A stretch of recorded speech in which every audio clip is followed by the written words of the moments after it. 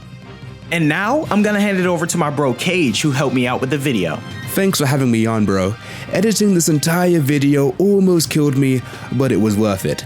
So anyway, let's get back to the tournament. Vegeta expresses shock that the mighty warrior Hit has been eliminated by Jiren. As Toppo and Dispo stand before the Saiyan Prince, Toppo tells him how Jiren would never fall for such tricks. Vegeta confirms that Toppo is the one who defeated Goku in the Zen exhibition match, and Dispo speaks to Vegeta, stating he's supposedly the second best warrior in Universe 7. Now riled up after hearing this, Vegeta proclaims himself as the strongest in all of existence and transforms into a perfected Super Saiyan Blue. He rushes towards the two and easily swats Dispo aside, attacks Toppo next and knocks him down. Toppo concedes that Vegeta may be on par with Goku's strength after all, but states he still won't be able to defeat them. Meanwhile, Android 17 fights against Botamo, the warrior from Universe 6, but his physical attacks seem to have no effect on his opponent. After Piccolo eliminates another fighter, he goes to assist the android, but 17 lands a mighty punch to Botamo's midsection, which causes his body to spring back and out of bounds. The two are then attacked from the air by two other fighters, but are able to avoid it thanks to Gohan, who was engaging in battle against another Universal Warrior. Along with Gohan's help, the three are able to quickly defeat the trio of warriors from Universe 10, and 17 blasts them all from the arena. The remaining three members of Universe 10 then band together to fight the Universe 7 trio for themselves, although they seem pretty worried. Elsewhere, Android 18 is shown talking to Ribrianne and her pals from Universe 2, as they gloat about their own beauty and call 18 ugly. Krillin, watching from the stands, finds it hard to imagine that Ribrianne would ever be considered beautiful, but Beerus admits that she is kinda cute. 18, however, doesn't care at all for this and says that it has nothing to do with one's strength. Ribrianne then launches several attacks at 18 without giving her any chance to counter, and she's grabbed up by the other members of Universe 2. Just as Ribrianne is about to finish her off, Krillin yells at them to unhand his wife, which attracts the attention of the girls, who are then shocked and ask who that gorgeous man is. 18 then states that Krillin is in fact her husband, which angers Ribrianne as she attempts to finish her off. However, her power begins wavering, giving 18 the chance to break free and quickly turn the tables on their fight.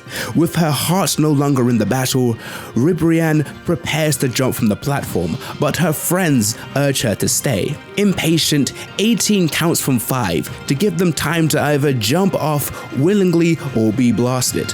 18 is suddenly knocked off the platform herself by an unknown force. Universe 2's fighters wonder what happened, but Ribrianne's friends are then knocked from the arena at the same time.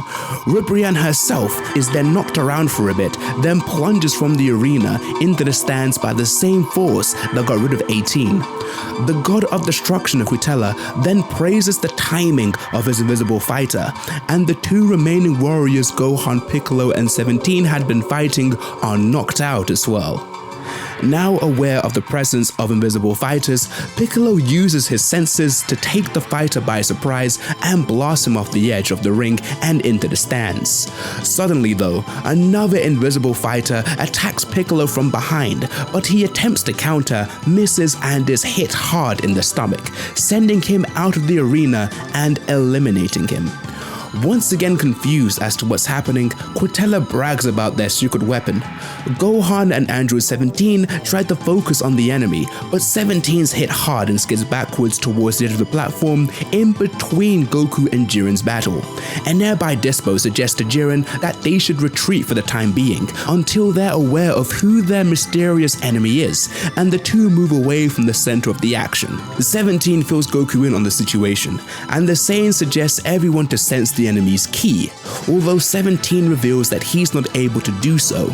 Instead, the android uses his heightened hearing abilities and is able to determine the fighter's location, and it's not an invisible fighter after all, but a bug-looking fighter, a mere inch tall, who was too small to see. Panicked, the fighter tries to flee and leaps into the air to get away, but 17 simply blasts him off the platform to eliminate him. With another fighter gone, the Omni Kings express how much fun they're having watching all the battles and ask the Grand Priest how many fighters are left.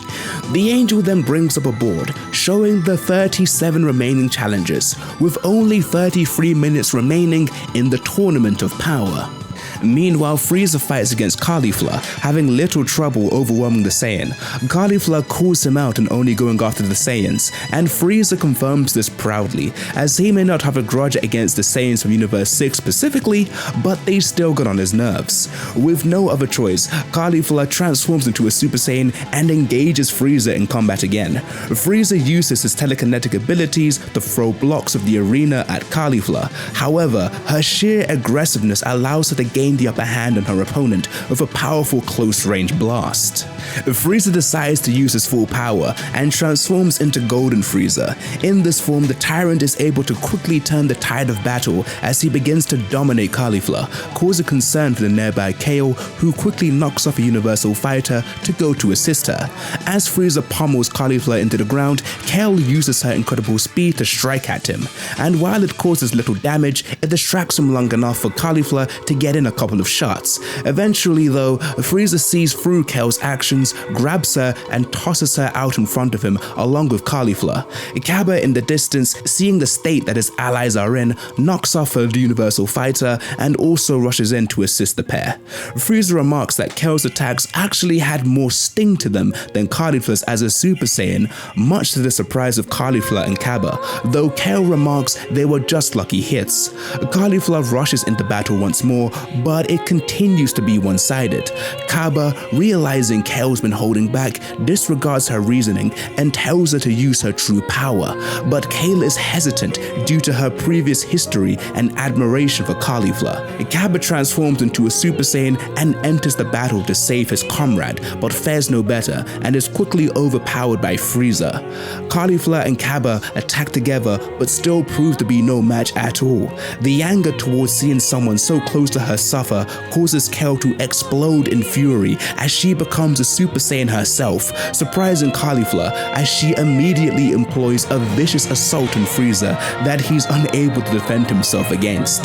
Frieza comments on the new type of Super Saiyan that Kale's become, and suddenly Goku intercepts the battle to Frieza's annoyance as he transforms into a perfected Super Saiyan Blue. He's able to stop Kale's first punch, but as she continues her assault, Goku begins to get pushed back Black, stating that she's getting stronger as she fights. As Kale attempts to land a solid blow to Goku, Frieza kicks the Saiyan out of the way and says he's more than capable of handling Kale himself if he just takes her seriously. Just then, Kale suddenly has another outburst, which Goku describes as her ki spiking once again. While Champa in the spectator seats thinks it's a good thing for that his fighter is doing so well, Vados voices her concern. She states that since this is probably the first time Kale has unleashed all of her power, she's losing her sense of reason, and with that, things could become much worse if she were to completely lose control. Kale struggles to regain her senses, having recently transformed into a legendary Super Saiyan, and charges past Goku and Frieza, clutching her head as she falls to her knees. In a rage, she powers up, with the resulting pressure of her energy knocking off multiple combatants from different universes. She then turns her attention to the nearby Vegeta and Toppo, swatting them aside and almost knocking them off the arena, but Vegeta is able to save himself and Dispo is able to save Toppo in the nick of time. Vegeta wonders what's going on with her just as she drops the remaining two combatants from Universe 4 off the arena, resulting in their defeat and their permanent erasure. In a panic, the God of Destruction from Universe 3 emerges from his robotic suit and orders the combatant Paparoni to fuse with his allies to fight Kale. The scientist complies and they fuse to become the towering monster known as Agnilaza. However, Kale is unfazed and kicks Agnilaza in the chest hard enough to send him off the arena in an instant. As Universe 3 loses their last 4 fighters in one go, their universe is erased by Zeno. The tournament has reached the halfway point, as the middle of the tower is 5 tacks down out of 10. As the Saiyan continues her rampage, Caulifla realizes that all this time, Kale's been keeping her superior strength hidden to protect Caulifla's feelings. Instead of getting upset at the differences in their power, Caulifla is overjoyed and encourages Kale to keep her rampage going. At the same time, Kale also eliminates the 2 final combatants of Universe 2, and they're promptly erased. From Universe 10, only one fighter is standing. Goasu apologizes to him for failing to come up with a better strategy, and with a final battle cry, the warrior known as Obuni attacks Kale, but is easily struck off from the arena, and Universe 10 is erased for good. Fighters from Universes 6, 7, and 11 remain. As Kale slows down, Caulifla goes to check on her, but Kale knocks her hand away and charges off. Caulifla calls out to one of her teammates, Magetta, to stop Kale, but the Saiyan lifts him off the ground with one hand and tosses him from the arena. The 2 Namekians of Universe 6 then speak to Kale, urging her to come to her senses, as they can surely win with her level of power, but Kale answers back by simply blasting the 2 off the arena at the same time. Caulifla asks Kaba what's wrong with her, to which Kaba responds that she may be the legendary Super Saiyan who only shows up once of every 1,000 years. He tells her that once a Saiyan is awakened, their power continues to grow and rampage until they self-destruct. Kaba transforms into a Super Saiyan and attempts to stop Kale before that happens, urging her to remember why she's fighting, but Kale is unable to rein herself in and deals a devastating punch to the Saiyan, knocking him out of the ring. Before he's eliminated though, he's caught by Vegeta, who mocks him for being tossed aside by an ally and tells him to explain what's going on. Kale continues her rampage, taking on the Pride Troopers, excluding Toppo, Dispo, and Jiren. They're outmatched individually, but as a team, they're able to slowly gain the advantage on the Saiyan. Vegeta, watching nearby, explains to Kaba that Kale's brute strength alone isn't enough to win, as she begins to reach her limit. Kaba pleads with Vegeta for advice on how to save his ally, but Vegeta berates him, stating that in the ring they're enemies, and he isn't there to offer aid as he heads back to finish his battle with Toppo. Caulifla approaches Kaba to come up with a plan as she pulls up her trousers. A pair of Patara fall from her pocket. Kaba wonders what they are, and Caulifla says that she stole them from the Supreme Kai of Universe 6 prior to the tournament. Champa realizes this and calls out to Caulifla, telling her to put one earring on her own ear and the other on Kale's ear so they can fuse. Caulifla expresses doubts about being able to hold Kale long enough to attach the earring, but Kaba volunteers to do it himself. As he's rushes towards Kale in her battle with Universe 11's warriors, he's intercepted by Dispo and beaten with his lightning-fast attacks. As Dispo prepares to finish him off, Caulifla transforms into a Super Saiyan and stops him, telling Kaba to save Kale. At that moment, Universe 11's warriors launch Kale off the arena. Kaba leaps off towards her and manages to attach the earring, then throws her back on stage and plummets in her place. With little time to act, Caulifla puts on the other earring and the two are suddenly pulled together, fusing together to become the female Saiyan warrior, now known as Kefla. Beerus exclaims that the use of tools is cheating, but the two Zenos' excitement about it allows it to go through unchallenged. Kefla declares that now the members of Universe 11 will be the ones to fall, and with overwhelming power, takes out the Pride Troopers one after another, eliminating a total of 6. As Kefla wails on Dispo and Kershal of Universe 11, Goku is faced with Jiren, but tells him to go and help his teammates. Jiren responds by saying that it's unnecessary, which confuses Goku. As Kefla then knocks down 2 members and readies herself to take out Jiren and Goku, Kefla fires a blast towards them, but suddenly Gohan appears and knocks it aside. He tells his father to settle things with Jiren while he takes on Kefla, and as she wonders who he is, Gohan tells her that he's a Saiyan just like her, but one born on Earth. With only 15 minutes remaining and 12 fighters left in the Tournament of Power, the Supreme Kai states that Universe 7 can win if they can run out the clock and keep their numerical advantage. Beerus and Whis, however, state on how unlikely that is, as Universe 7 wouldn't think that far ahead. As Kefla battles Gohan, she's soon able to throw him to the ground where she comes down on top of him. She mocks him by yelling at him to go Super Saiyan if he can, but Gohan responds by kicking her off him, claiming that he doesn't need to do that anymore as he's chosen to evolve as a human being rather than a Saiyan. Watching him from above, Piccolo comments that in the brief period of their training, Gohan regained his sense of battle and has now become even more powerful than he has ever been. Meanwhile, Goku restarts his battle with Jiren, transforming to perfected Super Saiyan Blue and charging in. Meanwhile, Vegeta continues his evenly fought battle against Toppo, telling him that he's stronger than he appears.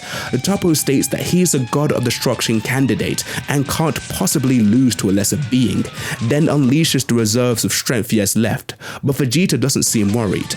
Android 17 compliments Master Roshi on still being in the tournament after all this time, and while he can't read energy like the others, he can still tell that he is quite strong as they ready themselves to take on the Pride Trooper pair of Dispo and Kasharal, who they view as the weakest contenders left. Frieza, on the other hand, is off in the distance, away from imminent conflict, and takes the opportunity to recover his stamina. Beerus turns to Champa, complaining about the use of Potara being used and calls him sneaky, but Champa is silent, clearly nervous about the fate of his universe. In the arena, Gohan and Kefla's battle reaches its conclusion. Both equally exhausted, Kefla laughs, knowing that she's lost and couldn't even take out one Saiyan. Champa acknowledges defeat as he stands and thanks Vados for everything that she's done for him over the years. Gohan and Kefla, at their limit, rush towards each other for one final attack, throwing a punch on both sides and sends them off the arena, eliminating them in the process. Champa thanks Caulifla and Kel for their effort and turns to his brother Beerus, shouting and making one last face before he and all of Universe 6 are erased for good. Goku continues his battle with Jiren, unable to do any damage, and with a punch in return inflicts heavy damage on Goku, as Jiren states that it's about time to end their fight. Goku begins to power up, saying that he doesn't even care if what he is about to do wrecks his body in the end, because he just needs the power to overcome his limits in this tournament.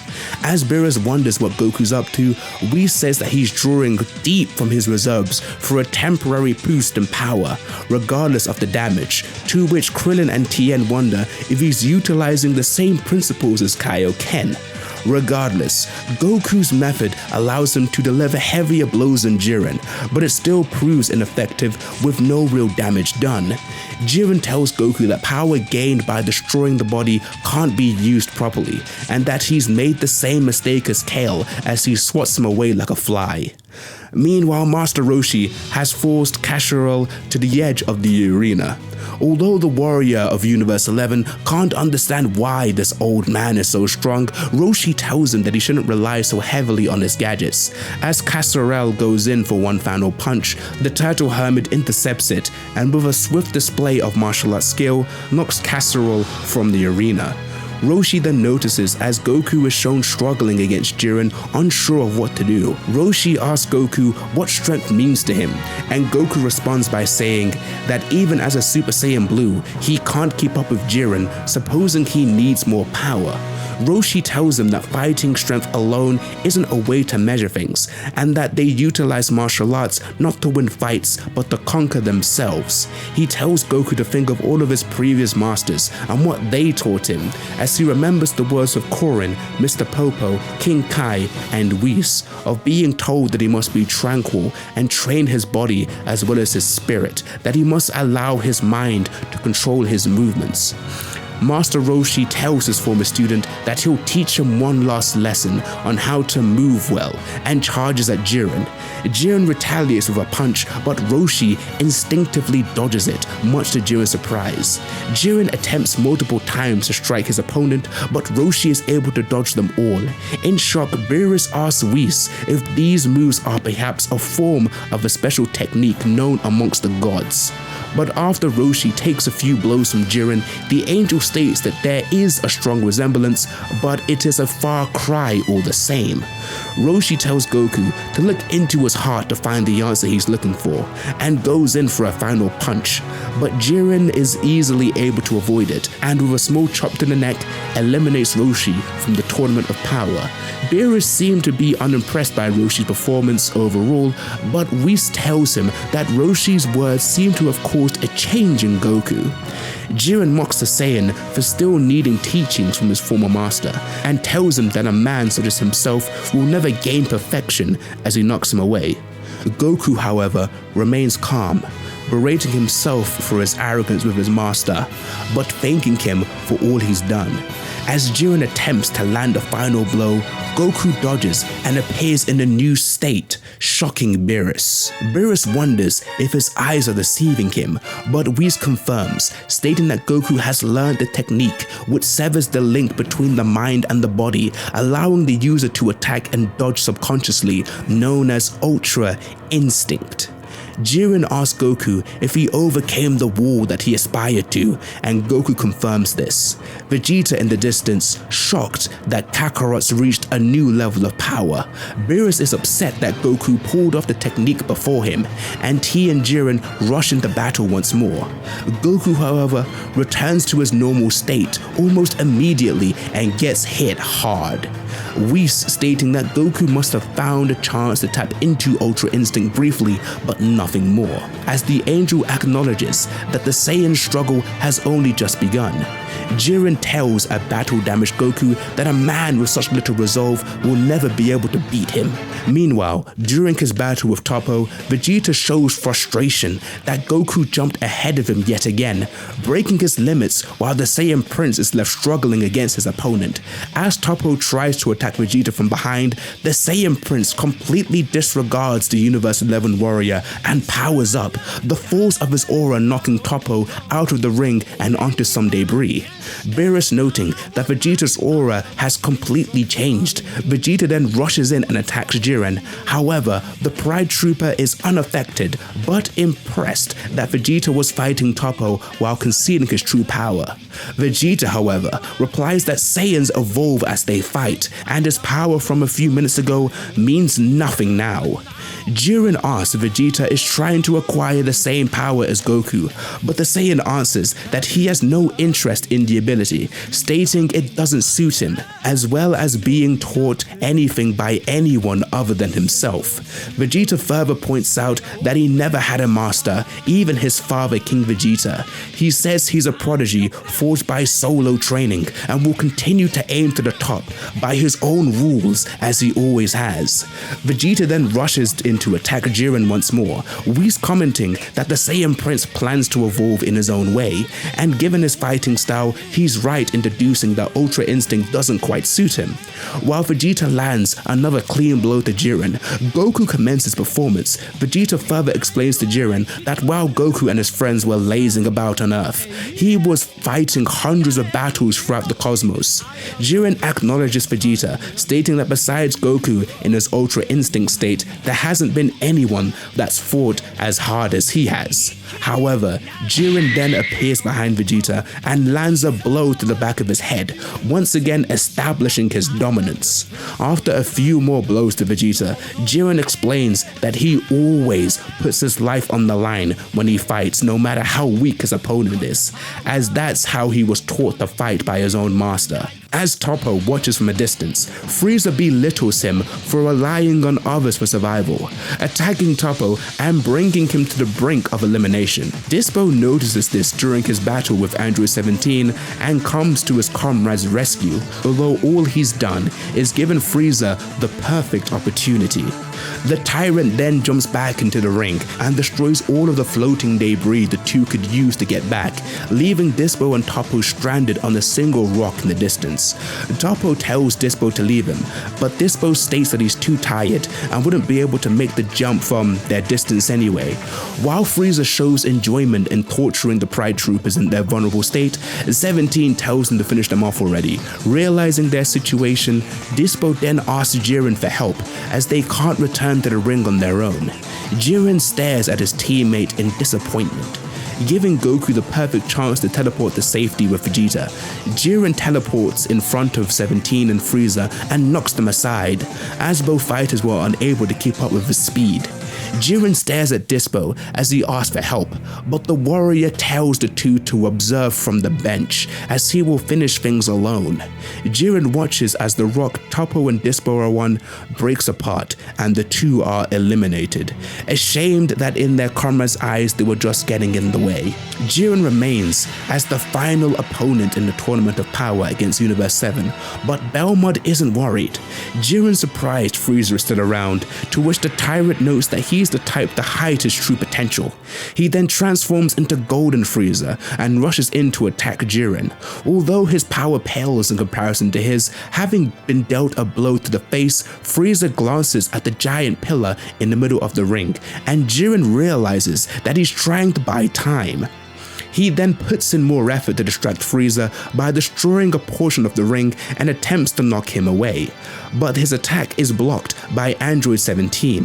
Jiren, however, puts in more force to knock Frieza and 17 out, but the android saves them by using his energy to land on nearby debris. 17 tells Frieza he'll take the lead for the next attack, but quickly realizes that he's no match for Jiren. The android, however, has a plan and asks Krillin and Android 18 to take care of his wife and children on their island. As Krillin slowly realizes what 17 plans to do, 18 calmly agrees, saying she's used to handling children. 17 thanks his sister and confronts Jiren, asking if he's fighting for the survival of his universe or to get his wish granted, and Jiren replies both. 17 then powers up after mentioning his wishes to keep his own universe safe and blows himself up, much to the surprise of Goku, Vegeta, and everyone else in the spectator stands. 17's explosion eviscerates half the ring, but Jiren remains unharmed and still in the competition.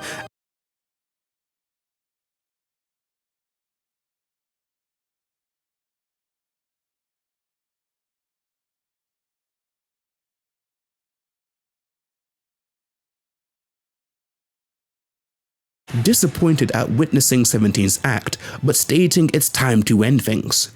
Goku steps forward though, remembering 17's sacrifice, but showing no anger at what happened, as his resolve to win and save his universe once again unlocks Ultra Instinct for him. Jiren then responds by powering up, finally taking Goku seriously, as he now has an aura surrounding him. Goku once again, in his Ultra Instinct state, charges into battle with Jiren, although this time he's able to hold his own, but is still unable to land a blow. Universe 7 spectators wonder how Goku's still standing, and Whis explains he's diving further and further into Ultra Instinct. As they continue fighting, Jiren notes how relaxed Goku appears, and he explains it's due to ridding himself of unnecessary emotions and putting his heart at ease. Jiren then powers up further as Goku closes his eyes in concentration. Jiren launches himself forward to attack, and instantly the Saiyan is able to enter a new state which turns his hair silver. Goku counters an incoming Jiren with a punch to the stomach, and Beerus and the other gods look on in amazement as Goku has finally perfected it, the true state of Ultra Instinct. Jiren falls to his knees in pain, but recovers quickly, continuing his assault on Goku, but is unable to land a single blow. The tide of the battle changes as Goku lands a few devastating blows and knocks Jiren down for the second time, surprising the members of Universe 11. Out of a cloud of dust, Jiren fires a mighty blast of energy, which Goku evades with ease, and Vegeta narrowly avoids. The blast takes out part of these spectator seats as Goku then powers up a Kamehameha and launches it at Jiren from above. Jiren is launched through the arena but narrowly avoids elimination as he holds on to the edge. He hoists himself up and powers up even more, both trying and failing to hit Goku so much as one time as he finds himself being dealt further damage by the Saiyan. Despite the enthusiasm coming from Universe 7 spectators, Whis notes that this new boost in power still won't be an easy victory. He goes on to further explain that Jiren's potential is immeasurable, resulting in his continuous improvement in counterattacks through sheer determination. Goku, however, having recently tapped into Ultra Instinct, is actually struggling, as every subconscious reaction his body makes takes a toll on him, for he must train further to wield the technique at its full potential. The battle rages on, as everyone wonders whether Jiren will run out of stamina first, or if Goku's perfected Ultra Instinct will wear off instead. Universe 7 is unable to keep up with the warrior speed in battle, but suddenly, Whis confirms Goku's defeat. Jiren finally lands a hit on Goku, launching him aside as his perfected Ultra Instinct vanishes and he returns to normal.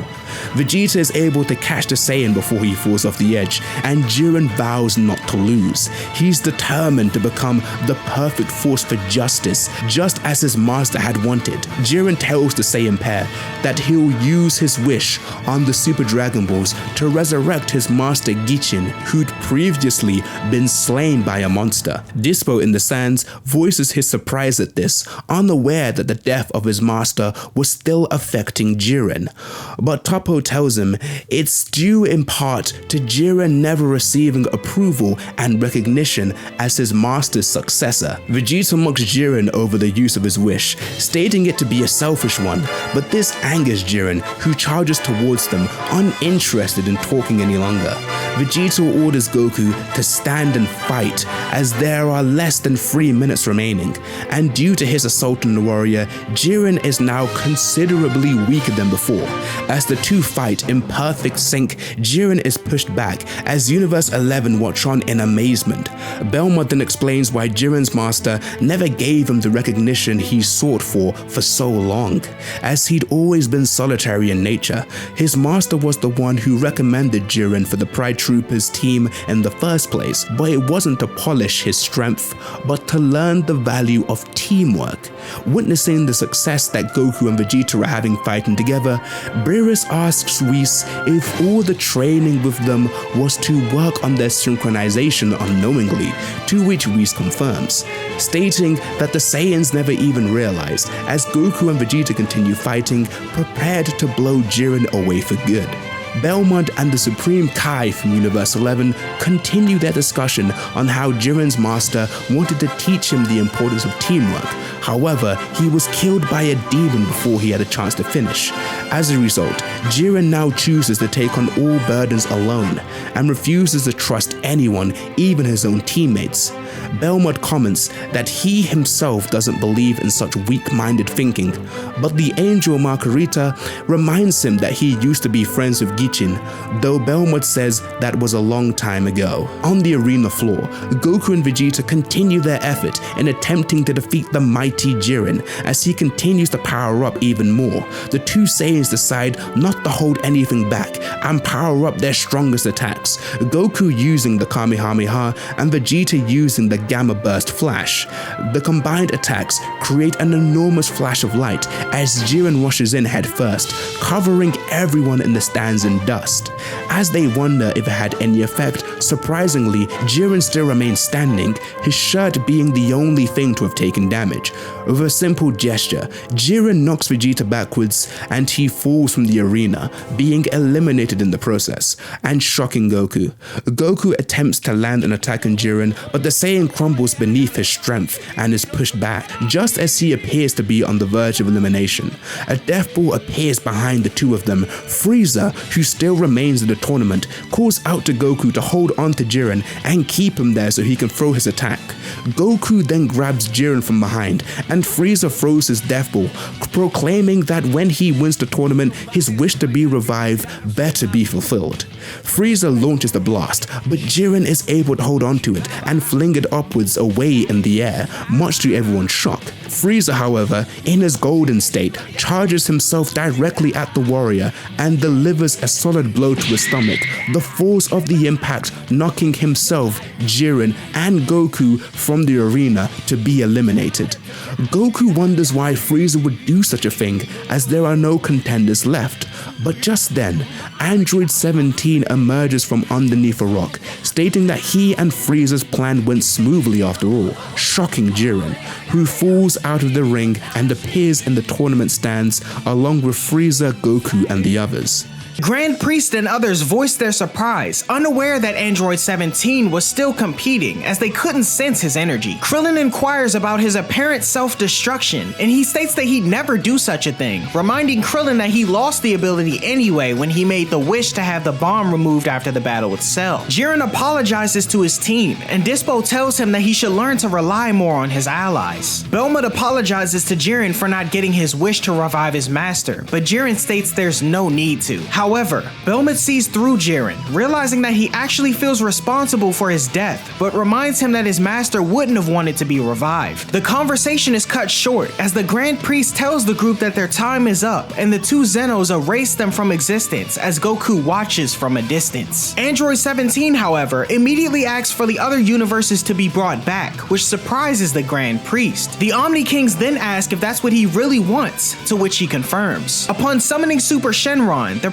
previously erased universes and participants are brought back into existence, much to their surprise as their respective angels fill them in on what's happened. The Grand Priest then states that the wish made by Universe 7 has elevated them up in the ranking, now making them third from the bottom rather than the second. As they all begin to make their way home courtesy of the Grand Priest, a few of the warriors interact with one another, and Jiren tells Goku that they'll soon meet again as the Saiyan responds in kind. On the way back, Goku wonders why 17 changed his wish, and he simply replies that he didn't want the Zenos to have their way. Vegeta then offers to give 17 a ship of his own for his family, stating that he's sure Bulma would happily give him one, being the savior of the universe. Frieza then chimes in, reminding Goku about his promise to revive him, but suddenly Whis uses his powers to grant him life again, saying that it's a gift from Beerus, who praises him for his strategy in defeating Jiren. Frieza appears to be surprised by the notion, but still vows to continue his evil ways, though Goku says he'll just beat him again if he does. Everyone returns to Capsule Corp, while Frieza returns to his own planet and 17 heads back to his island. Goku comments on how powerful Jiren was, and Vegeta agrees they couldn't even put a dent in him. As Bulma shows up, seemingly unhappy with Vegeta for promising 17 a ship, Goku takes a swift exit, and in no time at all, everything returns to normal across the multiverse. The Dragon Ball Super Broly movie takes place after the events of the Tournament of Power. Long ago in the vacuum of space, we witness King Cold and his forces approaching the Saiyan homeworld, planning planet Vegeta. As the Saiyans watch the many ships fly in, some rather recklessly, Zarbon, Dodoria, and the Ginyu Force dispatch. King Vegeta informed that King Cold has arrived. Vegeta can see that for himself though, the king displeased at this unexpected visit. Landing in the front of Vegeta's palace, Cold's subordinates await the landing of their leader, who, departing from his ship, is approached by Vegeta and his entourage. King Cold is surrounded by Frieza and others, greeted by King Vegeta, though he refuses to shake the Saiyan's hand. Cold then introduces his son, Frieza, who intimidates Vegeta with a single glance. He and the rest of his team bow before their opposition, and King Cold soon announces that he'll be retiring effective immediately. He goes on to say that Frieza will now be the new commander of his forces, and clearly establishes that the Saiyans will continue to serve by following his orders. Cold warns King Vegeta of his son's quick temper and cold-hearted nature, and swiftly assuming the responsibility as commander, Frieza laughs and greets the Saiyan race with condescension. To commemorate his rise to power, he introduces new gifts for his subjects known as Scouters, explaining that in addition to serving as communicators between the Saiyans and Frieza Force, they can triangulate a target's position and battle power. However, during the device's demonstration, Frieza notices a number of Saiyans focusing their weapons on both he and his men. Noting that one of the Saiyans have a battle power of 2,000, Frieza swiftly eliminates him, along with the remaining snipers. He and the Frieza Force then take off, having left 500 Scouters behind, leaving an angered King Vegeta crushing his device in frustration. Later, King Vegeta inspects his son in his nursing capsule, filled with pride at Prince Vegeta's potential and confident that his offspring will one day reign over the cosmos, usurping the tyrant Frieza. His contentment quickly turns to anger though, as he notices an unfamiliar child in the neighboring pod. One of the Saiyan scientists quickly informs the king that the child is Broly, son of Paragus. When Vegeta exclaims that this nursery was intended exclusively for Saiyan elites, the scientist notes that Broly's latent abilities were exceptionally high. Challenging the scientist's suggestion that Broly's power is on par with Prince Vegeta's, they actually correct him, noting that Broly's far exceeded his son's. Skeptical, King Vegeta retrieves a power reading device and tests it against Broly's pod, causing the child to wail and the device to explode. Nearby, another scientist observes, noting that even discounting anomalous readings, Broly's power is remarkable, prompting talk of him being a valuable warrior with proper training and speculation that he might even be the legendary Super Saiyan. Upon hearing this analysis, King Vegeta's determination solidifies and he resolves on a course of action. Soon after, Paragus hurries and rushes into the throne room where he kneels, pleading for an audience with the king. He questions if word is true that Vegeta plans to send Broly away, and he confirms. Paragus demands to know why Broly is being dispatched to a frontier world, as if he were a low-class Saiyan. King Vegeta attempts to explain that it's a training mission for Broly to develop his extraordinary potential, and that cultivating planets for sale is what Saiyans do. However, Paragus counters that Broly's destination, planet Vampa, is merely a setting with a harsh environment and no humanoid life forms, deeming it a non-suitable planet for sale. King Vegeta then admits that he fears Broly's immense power could threaten planet Vegeta one day, and perhaps even the entire universe. He goes as far as to call Broly a freak, and tells Paragus that he should consider himself lucky that his son's life was spared. Angered, Paragus accuses the king of being jealous of Broly's power, which surpasses that of the prince. This accusation infuriates Vegeta, who threatens Paragus and spitefully reveals that Broly's pod has already launched. In a panic,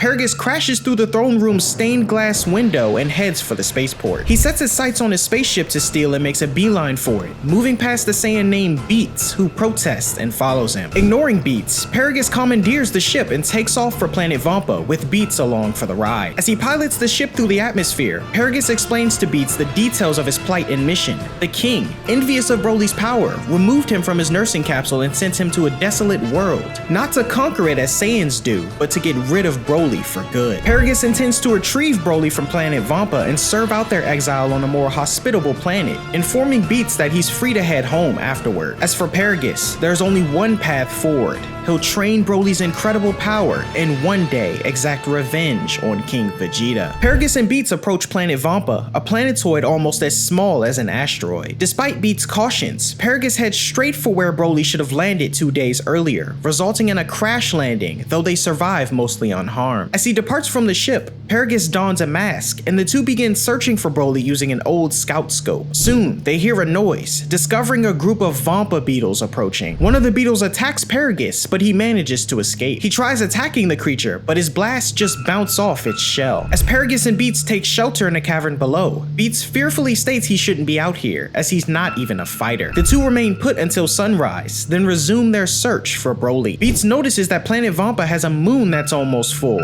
prompting Paragus to advise him not to stare at it for too long, otherwise he'll become a great ape. During their search, they enter a crater filled with a soft, grassy surface. It's not long before said surface is surrounded by Vampa's tick-like creatures. The ticks penetrate the grass with long, barbed appendages from their mouths and start sucking up something beneath the surface. Suddenly, an earthquake occurs, prompting Paragus and Beats to take to the air as the grassy field transforms into an open mouth, extending into a gigantic, snake-like creature with the face of an attack dog. The creature quickly attacks and eats the Vampa creatures, leading Paragus to understand the food chain on this planet. The Vampa beetles suck the blood from the Vampa beasts, and the beasts eat the beetles in return. Paragus and Beats distance themselves from the scene, and the latter spots Broly's pod in the distance. The pod appears to have been damaged in a crash landing, but Broly isn't there. Using a scope, they eventually locate Broly inside a cave that seems to serve as a nest for the Vampa beetles. It's filled with what looks like their eggs and the corpses of several adult creatures. Broly soon emerges from one of the adult claws, uninjured and holding a piece of a beetle tongue. Paragus expresses his happiness at seeing Broly, but Broly seems wary. Beats uses the scout scope to gauge Broly's battle power, revealing it to be 920 and higher than his own, but Paragus believes that 920 wouldn't be sufficient enough to combat the Vampa beetles and win. Incapacitating his struggling son by gripping his tail, Paragus notices that Broly's armor is a bit loose. He realizes that Broly must have transformed into a great ape the night before the moon was full, explaining the death of the Vampa life forms they're witnessing. Paragus and Beats return to their ship to escape the planet, but discover that the ship's main floater was damaged in their crash landing, leaving them stranded on planet Vampa. They're too far away to call for help, and they only have enough food and water for 10 days. Beats doubts anyone will find them, and Paragus, noting there's only one way for them to conserve food, shoots Beats with a ray gun and kills him. 5 years later, Bardock returns from battle to planet Vegeta, woken up by his Saiyan comrade Leek, who informs him of their imminent arrival. Curious about Frieza's command for the Saiyans to return, Leek is advised by Bardock to remove his scouter, suspecting that someone might be listening. The two notice that Frieza's spaceship is already orbiting the planet, but it will take some time for all of the Saiyans to return. Bardock is wary of their orders, stating that if Frieza had an important message, he could have transmitted it wirelessly. He goes on to say that even if this were about new weapons they were receiving, there would be no urgency in summoning all Saiyans back to their home planet. Though Cold and Frieza have always found the Saiyans useful, Bardock wonders if Frieza has decided he no longer needs them. As they enter the atmosphere with dozens of other ships and land in Bardock's village, the bustling scene is filled with activity, including carts pulling space pods. Leek questions if Bardock is suggesting that Frieza plans to exterminate the Saiyan race, and Bardock confirms, surprising Leek, who tries to stay optimistic. Another Saiyan comrade, Taro, greets Bardock, the latter questioning if he knows why Frieza summoned everyone back to the planet. Taro states he's unsure, but suggests Frieza might have found a valuable planet needing the Saiyans to purge, an idea Leek quickly adopts. Taro also mentions Frieza's inquiries about the legendary Super Saiyan, heightening Bardock's suspicions. On Frieza's ship, one of the tyrant's most trusted men, Kikano, tells Frieza that after doing some digging, the legends of the Super Saiyan and Super Saiyan God appear to be nothing but a myth. Relieved, Frieza agrees but doesn't want to take any chances, viewing the assembly of the Saiyans the perfect opportunity to eliminate them once and for all. At home, Bardock finds his wife Gine working in her butcher shop. She's delighted to see the Saiyan and embraces him as he inquires about Raditz, learning he's on a mission with Prince Vegeta off-world. Bardock then questions how Kakarot is doing, prompting Gine to take her husband to see him. They enter the room with the nursing capsule, and Bardock notes that Kakarot is still small. Gine notes that he's a late bloomer, but mentions he looks just like Bardock, especially his hair. Bardock, with a serious expression, tells Gine that come nightfall, he'll be stealing a space pod to send Kakarot to another planet. Gine protests, but Bardock explains that given Kakarot's low potential, he would have been sent off-world anyway, so they should do it now before Frieza acts. Gine questions what Bardock means, and he explains his suspicions about Frieza, deducing that the tyrant is scared of the Super Saiyan legend and plans to exterminate the Saiyan race as a result. When night falls, Bardock steals a pod and places Kakarot inside. Gine follows him to the Badlands outside of the village in worry, but Bardock reassures her, stating that if he's wrong about Frieza, they can always go after Kakarot later and bring him back home. Gine suggests they all escape together, but Bardock explains they would be detected by scouters, so Kakarot is the only one they can save. She questions Bardock's sudden resolve and concern for his son, prompting the Saiyan to state that he's constantly destroying, so he'd actually like to save someone for a change. He programs the pod's destination to a planet called Earth, far enough to avoid Frieza's attention, with a native population weak enough to pose no threat to Kakarot. As the baby peers through the pod in tears, his parents resolve to their decision, and Bardock tells Kakarot to survive, no matter what. As they say goodbye, Bardock touches the pod's window, and Kakarot places his hand against the glass. The pod takes off, and Gine calls out to her son, telling him not to forget them, as she breaks down in tears. Bardock comforts her as they watch their son hurtle through space, unaware of the horrible fate approaching their planet. On Frieza's ship, Kikano warns the tyrant that destroying the Saiyans will reduce their forces by nearly half. However, Frieza isn't concerned, as he anticipates that the Saiyans would eventually turn on him given the chance. Deciding the time has come, he opens the hatch and floats out in his hover throne, immediately preparing an attack that he launches to obliterate the planet. Gine looks up from her work in the butcher shop as the Saiyans notice the sky turning bright red. Leek stares toward the sky in shock, glaring as the supernova approaches. Bardock, in his armor heavily damaged from battling several of Frieza's minions, makes a desperate attempt to stop the tyrant's attack by launching a final spirit cannon. However, Frieza's supernova overwhelms the Saiyan's effort, and Bardock is incinerated along with planet Vegeta. Frieza, watching the life signs on his scouter screen drop to 0, proclaims joyfully how much better he feels with the Saiyans now eliminated. Somewhere in space, Vegeta is on a mission with Raditz, Nappa, and 2 other adult Saiyans. One Saiyan informs the others that planet Vegeta has been destroyed by a meteor, shocking the others as they rush to inform Prince Vegeta. Overhearing this, Raditz remarks they were fortunate enough to be spared, while Vegeta muses over the fact that he'll never be King Vegeta now. Nappa questions Vegeta about his brother, but Vegeta shows no concern for him. Another Saiyan questions Raditz about Kakarot, but Raditz dismisses his brother as a weakling and mentions that their mother had sent him off-world. With the remainder of the Saiyan race dwindled to a handful, Prince Vegeta looks toward the sky unbothered as Broly, back on planet Vampa with Paragus, eats a Vampa beetle from a giant eggshell. At the same time, Kakarot's space pod passes by, headed toward Earth, and begins his adventure that we know as Dragon Ball. In the present day, Goku and Vegeta are sparring near Bulma's summer home on an island far to the south of West City. Bulma is watching from a distance with Bola,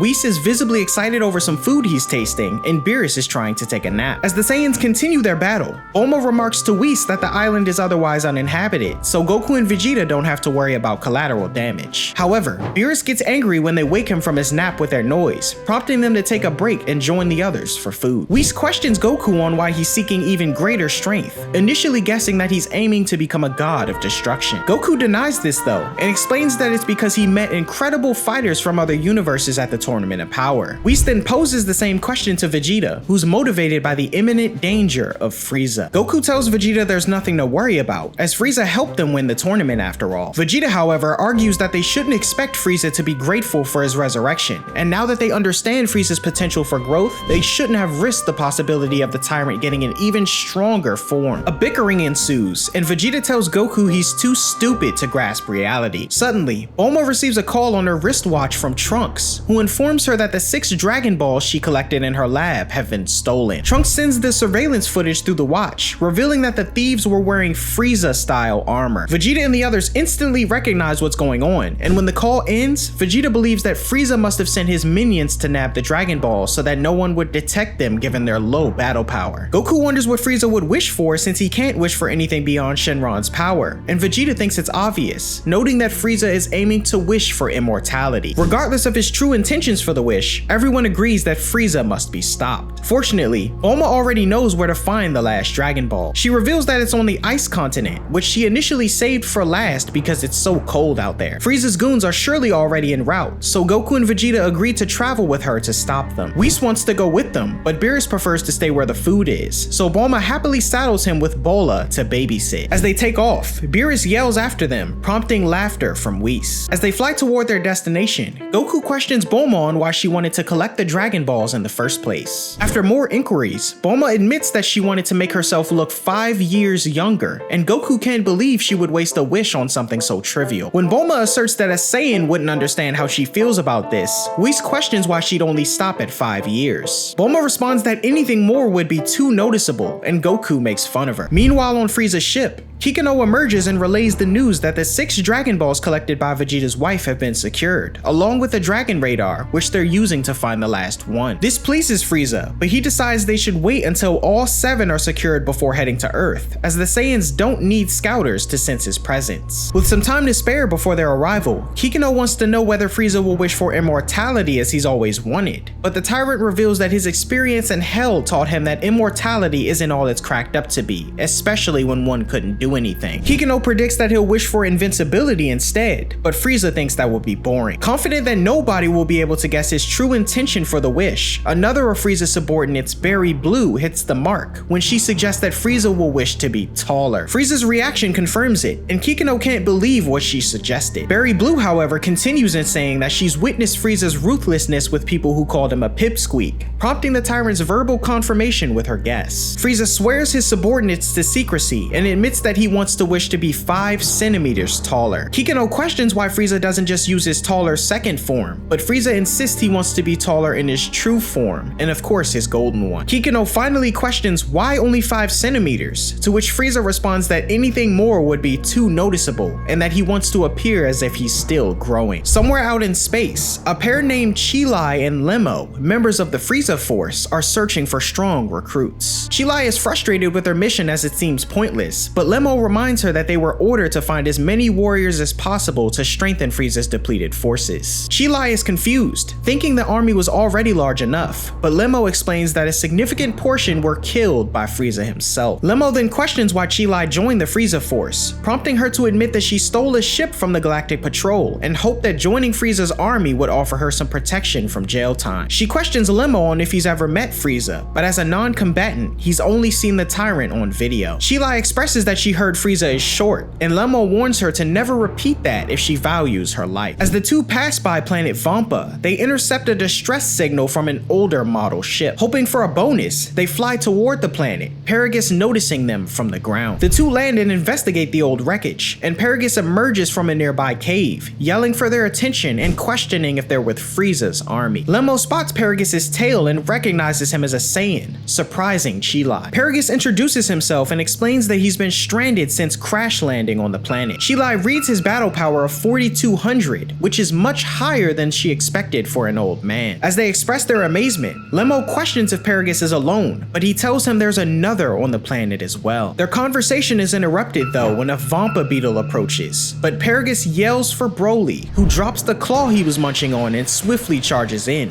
dealing with the creature. Chilai is awed by his performance and tries to read his battle power, but her scouter blanks out as Paragus introduces Broly. Surprised, Chilai tells Lemo that her scouter can't even measure Broly's power, so he tries to get a reading on his, but fails as well. The two can't believe their luck and hurry to deliver this powerful specimen to Frieza. On their way, Broly gazes at the food Chilai is eating and is offered some, but nearly eats the wrapping as he isn't accustomed to normal food like the others. Upon tasting the food, Broly devours it and formally thanks Chilai, but she tells him to relax a little, leading to a more casual expression of gratitude. Upon the group's arrival on Frieza's ship, Berry Blue goes to inform Frieza of their arrival, piquing his interest. Gazing at Broly and Paragus, he's surprised that there are still other Saiyans out there. Frieza questions what happened to Broly's tail, prompting Paragus to explain that he removed it because Broly couldn't control himself when he transformed, making him too dangerous. Frieza inquires if Broly has lost his mind and exploded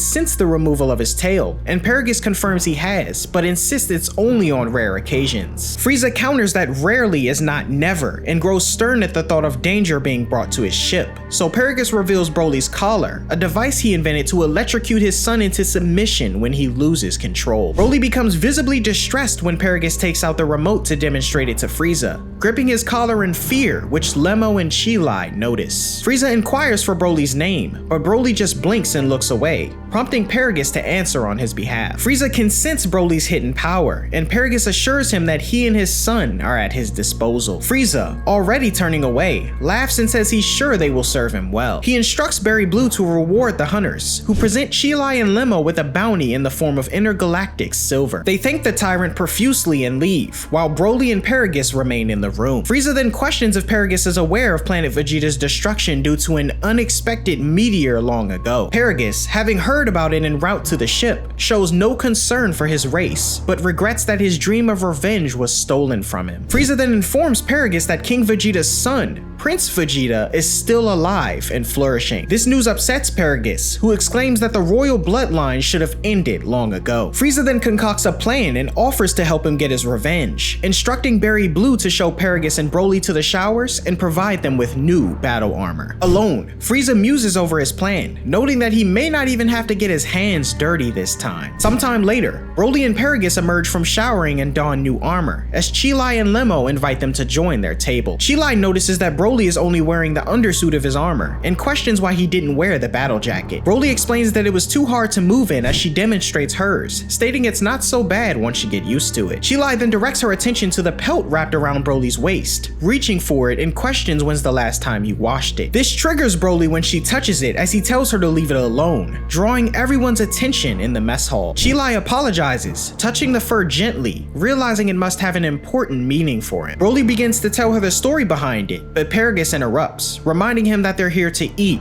not speak. Cheelai protests, but Paragus brushes her off. She tries to push it, but Lemo advises her to drop the subject. At that moment, a random member of the Frieza Force known as Dagon approaches and tries to flirt with Cheelai, suggesting she would have more fun with him rather than her current companions. Paragus keeps a watchful eye on him, and Broly's eyes narrow in suspicion and irritation. Cheelai tries to dismiss Dagon, but he persists, so Lemo offers to pay for his meal and send him on his way. Dagon, however, punches Lemo aside, crossing a line for Broly. His hair flares up slightly, but he visibly controls his anger a bit, deliberately walking up to Dagon and ignoring his father's command to stand down. Dagon punches Broly in the chest several times, but the Saiyan doesn't even flinch. Instead, he grabs Dagon by the neck and lifts him off the ground, while Paragus tries and fails to get his son's attention. Broly squeezes harder, clearly threatening Dagon's life, but Paragus resorts to the collar, triggering it as Broly screams in agony under the assault of electrocution. Cheelai and Lemo rush to his side, and once they verify that he's okay, Cheelai confronts Paragus. The latter explains patiently that his actions were necessary, but while talking, Cheelai stealthily steals the remote from his belt. Paragus remarks that she doesn't share his opinions and tells her to stay away from his son, unaware that his means of reining Broly in have been taken from him. Suddenly, Berry Blue enters the mess hall to summon Paragus to see Frieza again. Paragus calls for Broly to join him, but Berry Blue insists Frieza only wants to see Paragus. Before leaving, the Saiyan tells Broly to shut up and behave while he's gone. As soon as Paragus leaves, Lemo remarks that he might be even worse than his own father, and Cheelai laughs. Pleased with herself, she shows Broly the remote she stole, surprising both him and Lemo. She drops it on the ground and crushes it with her foot, and the two take Broly to the living quarters, where he gobbles more snack bars. Broly demonstrates more of his feral instincts as he's clueless on how to open a bottle, prompting Lemo to help him as he drinks water for the first time. Comfortable around the two, Broly tells them the story of his pelt. He says that it's the ear of his first and only friend,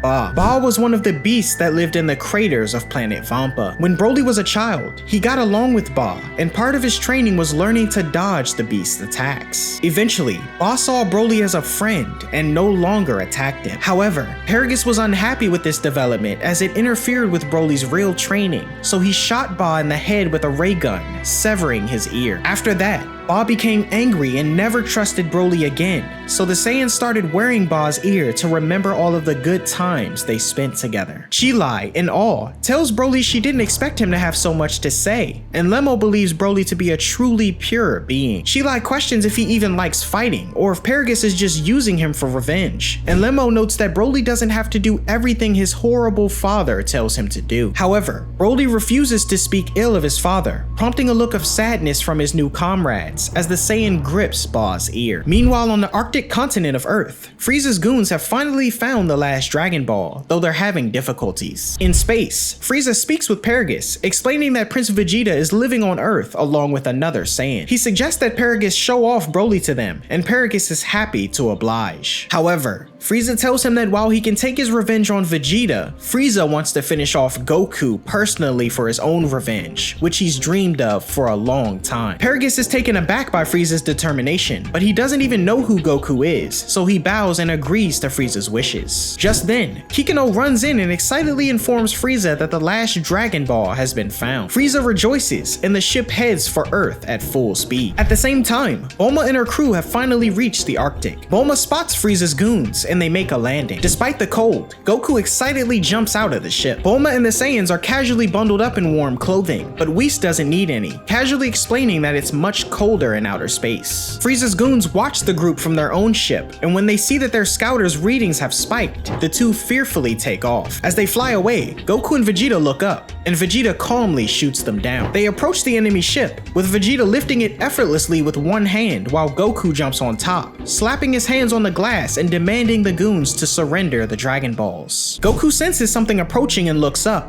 as does Vegeta, still holding the thief's ship. In space, Frieza arrives, floating out of his ship's hatch, reminiscent of his dramatic entrance during the destruction of planet Vegeta. He drops a petite supernova into the atmosphere, splitting the sky open and pushing away all clouds to quicken the tyrant's descent. Both Goku and Vegeta sense another powerful presence aboard Frieza's ship, but can't identify who it is. They watch warily as Frieza and his crew disembark. As Broly steps off the ship, a wave of power seems to emanate from him, creating a wind that forces Goku and Vegeta to shield themselves. Once everyone has exited the ship, Vegeta recognizes Paragus and Broly as Saiyans, and Paragus trembles as he recognizes Vegeta from his resemblance to King Vegeta. Goku demands to know what Frieza is up to, and Frieza casually responds that he's come to Earth for the Dragon Balls, which he calls to him via telekinesis as his goons stumble after them, falling into the snow. Watching from their ship, Chilai and Lemo wonder what the magical orbs are. Bulma on the sidelines yells at Frieza to return the Dragon Balls and leave, but Whis advises her it's too late for that now, delighting in the prospect of the battle that's soon to come. Goku again demands to know Frieza's intentions. The tyrant then introduces his companions, Broly and his father, explaining that they're Saiyans, though he's sure Goku and Vegeta have already figured this out. Paragus steps forward and introduces himself by name, and Frieza recounts how, when Vegeta was a child, his father exiled Broly to a repugnant planet where he and Paragus were stranded until Frieza found and rescued them. A silence falls on everyone listening, but Goku breaks that silence when he questions what the word repugnant means, prompting an explanation from Frieza. Paragus declares he's come to avenge the sins of King Vegeta upon his son,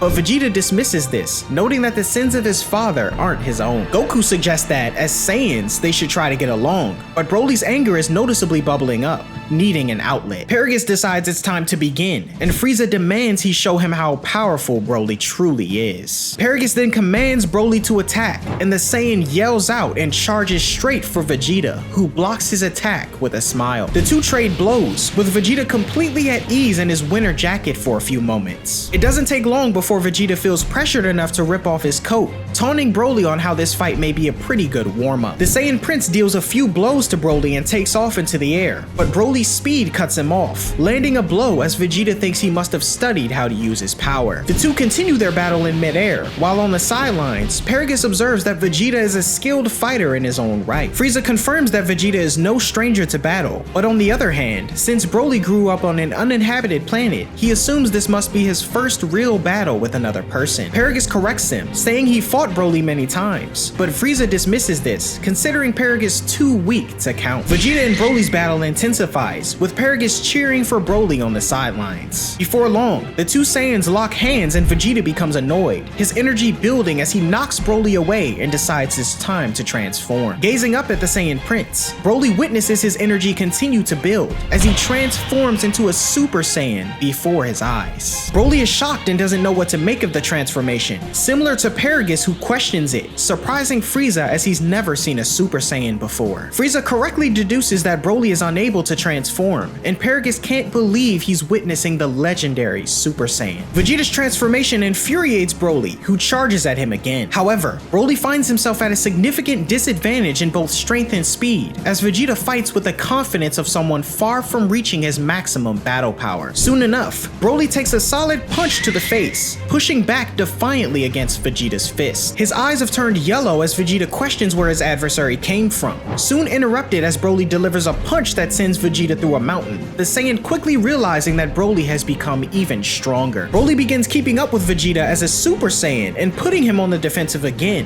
astonishing Goku, though Vegeta doesn't let this go on for too long. He seeks the calm of divine ki as he retreats upward, a fiery aura surrounding him as he transforms into a Super Saiyan God. Regaining control, Vegeta doesn't waste time letting Broly know it. Initially, Broly is fearful, desperately attempting to land attacks. He repeatedly tries to land a punch, but Vegeta dodges effortlessly until he catches one of Broly's attacks, casually pushing it aside and punching the Saiyan in the face, sending him flying through several mountains. Paragus falls to his knees, believing Broly has reached the limit of his power. Frieza angrily suggests they give up for now and retreat to his ship with the Dragon Balls, while Broly, appearing injured, is approached by Vegeta. Paragus gets up and calls for Broly, trying to persuade him to stand down, but Broly is buried in a distant mountain and isn't listening, instead undergoing an internal struggle for control. Annoyed, Paragus reaches for the remote in his belt pouch and, discovering it's missing, falls to his knees again, desperately calling for Broly to retreat. At the same time, Broly is trying and failing to keep the beast within him contained. Running out of patience, Vegeta aims a God Heat Flash attack to finish Broly off, stating that this was a waste of his time. Goku desperately shouts at Vegeta to stop, but the prince ignores him,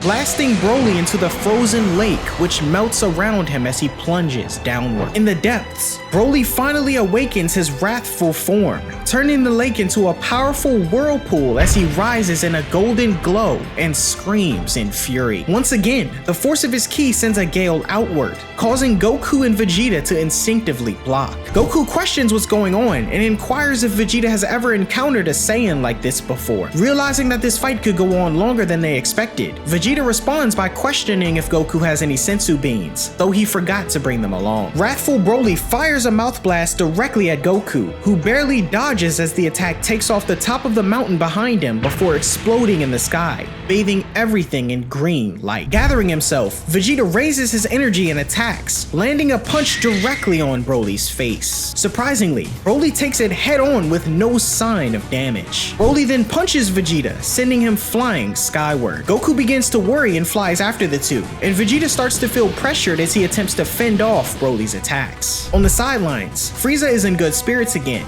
questioning Paragus on what's happening. Paragus notes he's unsure, but theorizes that Broly has gained the ability to control the power of the Great Ape in human form without any of the disadvantages of the bulky transformation. However, the downside is that nothing can be done to control Broly now, as he himself has lost sense of who or what he is. Back in the battle, Vegeta is punched through mountains himself. Although he lands gracefully enough, he's feeling overwhelmed. As Broly is about to power up again, Goku yells for his attention in the distance. Turning to meet the Saiyan, Broly notices Goku removing his jacket, asserting that it's his turn to fight now. Goku's interruption infuriates Broly, who powers up as Goku starts warming up. As they charge in, the two exchange a few blows, Broly soon punching Goku deep into a mountain and following him through the other side. Broly relentlessly attacks Goku, who's been struggling to keep up since the fight began. Amping things up, Goku decides to go Super Saiyan and charge back in, but still finds himself outmatched. He manages to catch Broly by surprise by teleporting behind him, but this advantage doesn't last long. Broly quickly reasserts his dominance, knocking Goku into a mountain once again. Goku hasn't given up yet, but as Broly screams in anger and attacks, Goku transforms into a Super Saiyan God just in time. Just before being attacked, Goku starts holding his own, and Broly becomes increasingly angry. As the latter rushes in to attempt another powerful attack, Goku uses his God Bind technique to paralyze Broly long enough to try to talk some sense into him. He tells the Saiyan that he and Vegeta live peacefully on Earth, but Broly rages and tries to punch Goku, though he can't move. Goku concedes that they've had their many battles over the years, fighting horrible people, but tells Broly that he knows he's not a bad guy, and that he shouldn't let bad people boss him around. Kikano, watching from the sidelines, panics along with Paragus, thinking Broly might switch sides. Frieza finds Goku's attempts at peacefully stopping Broly amusing, and sure enough, Broly gets angry enough to break Goku's hold on him. Broly pulls back for a massive punch, reversing the God Bind on Goku, but Goku barely manages to tank the attack. With some effort, he grabs Broly by the wrist and slams him to the ground with enough force to cause an earthquake. Bulma's perch is threatened nearby, and Vegeta manages to catch her. The plateau where Frieza Frieza's ship is parked begins to collapse, and Kikano calls out for his master's permission to take the ship to safety. Frieza agrees and sends the Dragon Balls up, and while Broly rages, Kikano, Lemo, and Chilai hold on to them as the ship takes off. Frieza tells Paragus that they can now watch Broly's show without any worry, but notes that for his sake, he better hope his son grows even stronger. Broly continues to draw out more power, growing larger by the minute. Despite Goku landing attacks in his God form, he isn't making any real progress.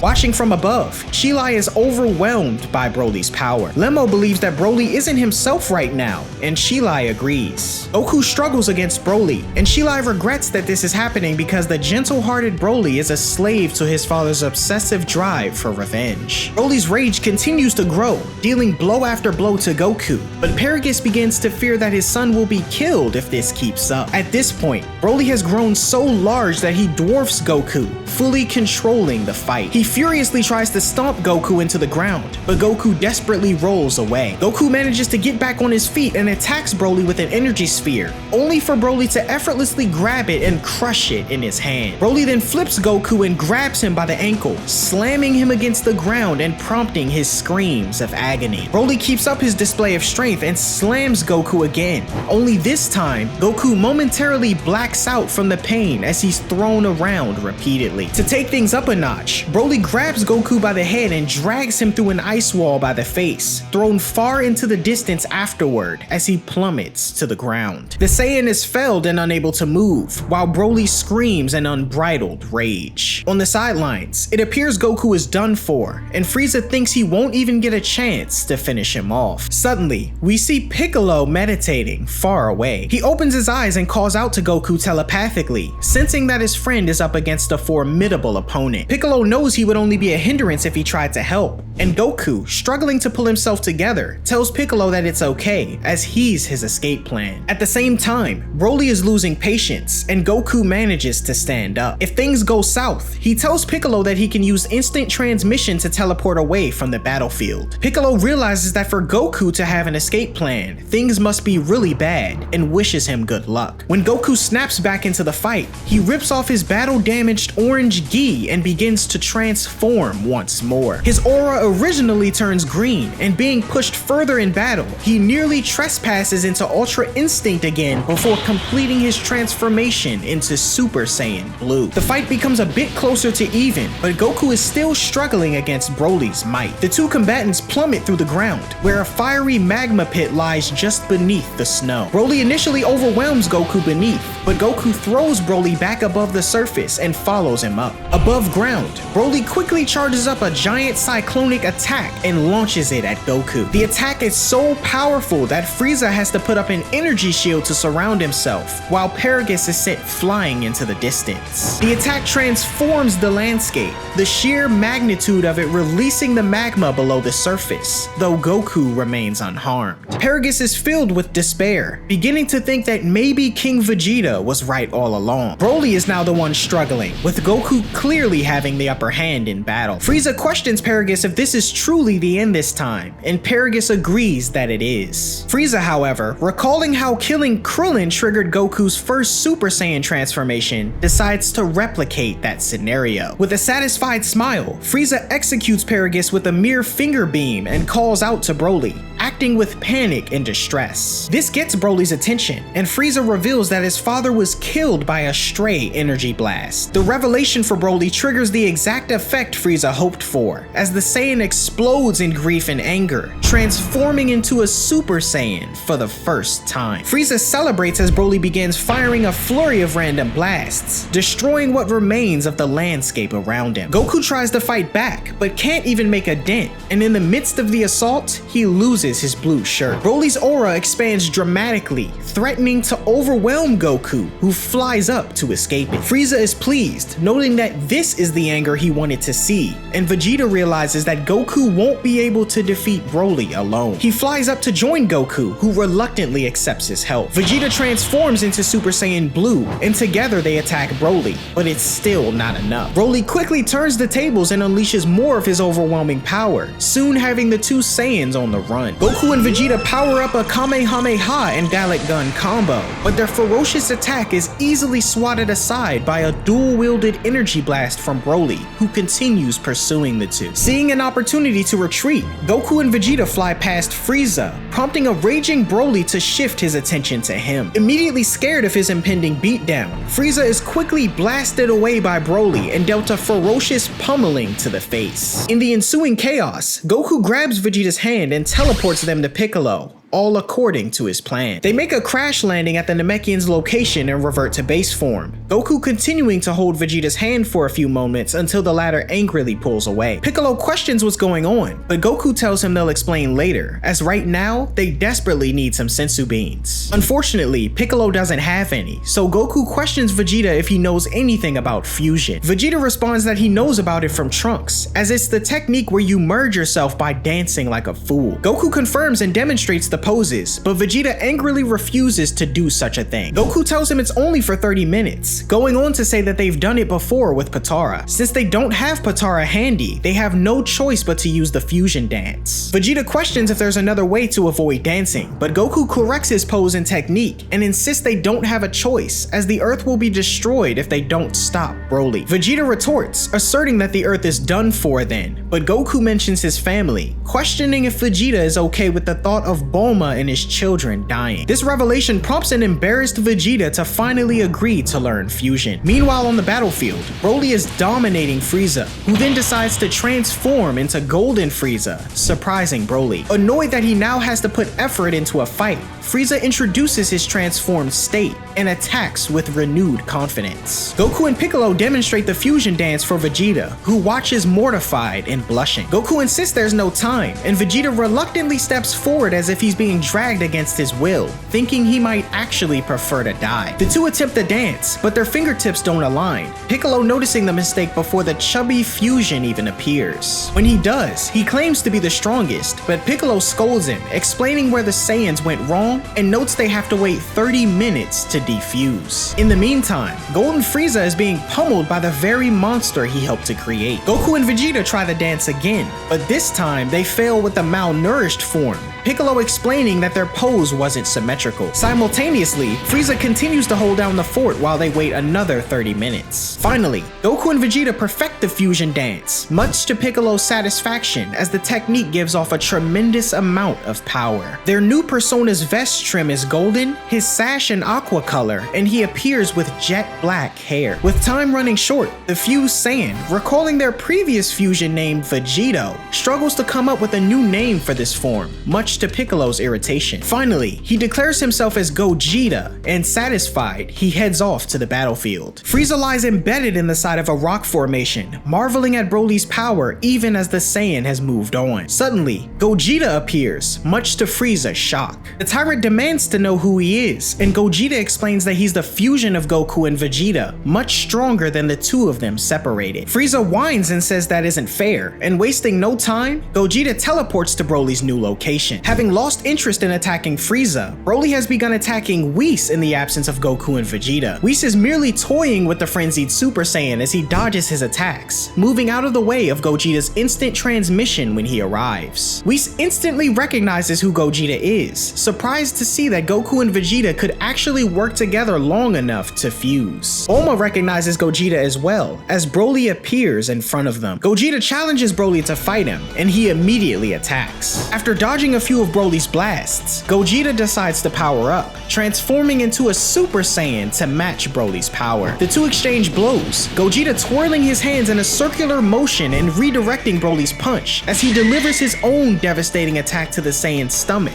followed by a kick to the face. Gogeta powers up and unleashes a scatter Kamehameha, landing below as the divided blasts hit Broly one after another. Gogeta continues the assault, though Broly manages to break away, charging in and vanishing in and out of thin air with his adversary until he's struck ferociously once more. Gogeta follows up the attack with another Kamehameha, and Broly counters with his own attack, the magnitude of the powerful attacks causing the fabric of reality to crack and shatter like glass. The two combatants fight in a surreal landscape of shifting colors, Gogeta landing more blows to Broly before he unknowingly transforms into his legendary Super Saiyan form. Broly lands a few hits on Gogeta, who quickly turns Super Saiyan Blue to regain the upper hand, pummeling Broly back. They crash through several dimensions, eventually clashing so hard that they return to the real world. Broly lands, appearing berserk with green hair and shredded battle armor, as Gogeta glares at him intently in blue, ready to continue their battle. On Frieza's ship,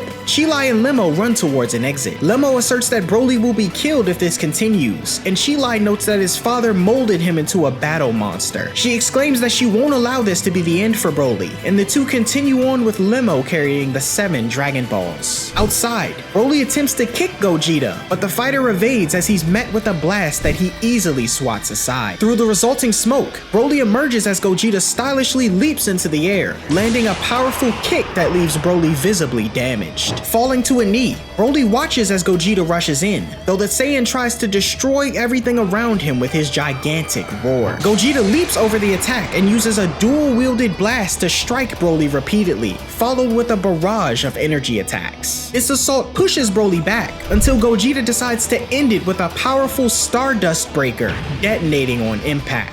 Amongst the lull in the battle, the sky becomes dark as Shenron is summoned in the distance, appearing in the sky and catching the attention of Frieza. Offering to grant one wish, Cheelai holds a gun to Kikuno's back and demands to know how to get their wish granted. Kikuno tries to hold his tongue, but when threatened with death, he reveals that all you need to do is state your wish. On the battlefield, the fight nears its end as Broly powers up even more, yelling out in a furious rage before rushing in to attack again. Gogeta, however, maintains the upper hand, countering with a flying kick. Broly fires a massive energy blast, but Gogeta dodges it almost as if he's surfing and punches Broly in the face. Broly attempts to strike back with a flurry of energy bullets, but Gogeta easily evades and continues to decimate the Berserker, eventually using a meteor explosion to completely dominate Broly. From afar, Whis declares the match nearly finished as Gogeta emerges from the resulting flames he's created. Without hesitation, Gogeta charges a full force Kamehameha. As the Saiyans' energy builds, prepared to completely finish Broly off, the very air around them crackles with anticipation. The ground trembles under the weight of his power, and a blinding light engulfs the battlefield as the fighter's eyes blaze with determination. When Gogeta unleashes the blast, Broly stares and screams in horror, Cheelai at the same time begging Shenron to send Broly back to the planet where they found him. Gogeta's Kamehameha shoots off harmlessly into space as Broly is whisked away by Shenron's power, confusing the warrior as the Saiyan finds himself back on planet Vampa, disoriented and relieved, having reverted to his base form. On Earth, Shenron declares the wish granted and disappears as the Dragon Balls scatter. Gogeta, piecing together what's happened, laughs and casually brushes off the remainder of his minor energy blast. Kikuno watches helplessly as Cheelai jumps into a getaway vessel Lemo lifted from Frieza's mothership, and the two take off into space. From afar, Frieza tries to shoot them down, but Gogeta grabs his hand and stops him. Knowing he stands no chance against the fused might of the Saiyans, Frieza drops his golden form and gives up, though he warns Gogeta that he'll be back for the Earth one day. As he takes off, Gogeta laughs at the battle's end. Back at Bulma's vacation home, a baby Bola happily plays with Beerus, though he ignores her as she pulls on his collar. Having been able to sense the battle, Beerus is relieved that everything turned out well and looks forward to returning to his nap. In outer space, Lemo pilots the stolen ship. Cheelai apologizes for getting him involved, but Lemo doesn't mind, as these have been some of the most exciting days for him. Cheelai goes on to say she wants to find Broly, and Lemo agrees, thinking it might be the safest option for them given they may be hunted by the Frieza force. They set a course for planet Vampa, knowing they'll need to find some food and supplies along the way. 3 days later, the Frieza force is back in action, attacking another unfortunate planet. Kikuno informs Frieza that they've located Cheelai and Lemo with Broly, and Frieza advises they leave them alone for now. He considers that Broly could be an invaluable asset if he learns to control his temper, letting Cheelai and Lemo do the hard work of managing him to stand a chance against Goku and Vegeta one day. On planet Vampa, Broly drags a huge claw into his cave where a starving Chilai and Lemo wait. The Saiyan offers them some meat, which Chilai finds sour but better than starving. Lemo finds it unbearable upon tasting it, but Chilai counters he won't be denying it for long, as they don't have enough food to sustain them for more than 50 days. Suddenly, Goku appears on Vampa, and the three take defensive positions. When the three notice it's him, Chilai and Lemo are convinced that Goku's come to battle Broly again. Instead, Goku, in an act of kindness, offers them supplies to help them survive the harsh conditions of Vampa, a lifetime supply of food, a shelter in a capsule, and 2 sensu beans. Goku explains the purpose of the beans as Chilai voices more of her skepticism, but Goku asserts he just wants the group to be safe and healthy. He goes on to say that he was sure his strength was reaching its peak, but due to Broly's appearance, he's convinced that he can push himself further. He says that Broly is much stronger than him, and probably stronger than even Lord Beerus, emphasizing that someone so incredible shouldn't share a fate of dying on an awful planet. The two pure-hearted Saiyans lock eyes before Goku begins his departure, explaining to a curious Lemo that he used instant transmission to find Broly via his ki. Despite the group's confusion, Goku mentions he plans to return to spar with Broly again if they don't wander too far. Broly seems to like the idea of fighting Goku again, and as the Saiyan prepares to leave,